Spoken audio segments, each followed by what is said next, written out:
ઢેફલાનું હપેતરું અને મામા પીધી એકલા એકલા સોડા. હવે મામા ઠોકાય નહીં તો સારું હો, ગાડી હો.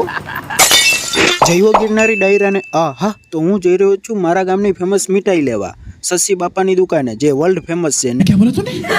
અહીંયા બની રહી છે મીઠી મીઠાઈ ને ભરી લીધી છે આપણે ડબ્બામાં ને લઈને ભાગ્યા મીઠાઈ મામાને દેવા. ને ગામની હોસ્પિટલ પાસેથી નીકળીને જોયો ગામનો ભૂતિયા ટાંકો. રસ્તામાં હાંડળો મારી સામું જોતો હતો એટલે હું મીઠાઈનો ડબ્બો પકડીને સોની સ્પીડમાં ભાગ્યો. પ્રેમ કરીને લઈને માળિયાના નદીના બાયપાસ પાસેથી થઈને આપણે પહોંચી ગયા મામા પાસેથી. તા તો મામા પીતા હતા એકલા એકલા સોડા. તો મામાના પૈસે આપણે પણ સોડાનો ઓર્ડર મારી દીધો છે ને આપણા માટે બની રહી છે માળિયાની સ્પેશિયલ ગોલીવાળી સોડા, કેમ કે આપણે સ્પેશિયલ છીએ ને.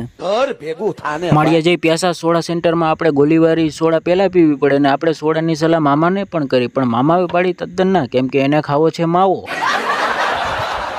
હું સોડા પી લો, તમે ફોલો ને સબસ્ક્રાઈબ કરતા જજો કેમ કે પાર્ટ 2 છે.